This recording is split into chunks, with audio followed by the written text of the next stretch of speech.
شارك مبارك وعائلته بطريق الاتفاق والمساعدة والتحريض على بيع شركات القطاع العام.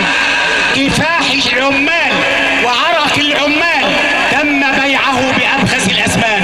هذا يا زملائي وإخواني ملخص لهذه الاتهامات التي ترقى إلى مرتبة الجرائم العمدية، والتي يستحق مبارك وأذناب السيول بشأنها العقوبة المنصوص عليها في القانون، وهو الإعدام شمخا لمبارك وعائلته.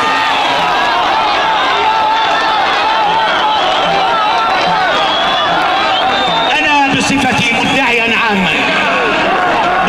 مدعيا عاما أترك للمحكمة الموقرة التي يرأسها قاض جليل هو المستشار محمود الخضيري، وعضوية محاميين من أبرع محامي مصر الأستاذ عبد العزيز الشرقاوي والأستاذ عصام الإسلامبولي،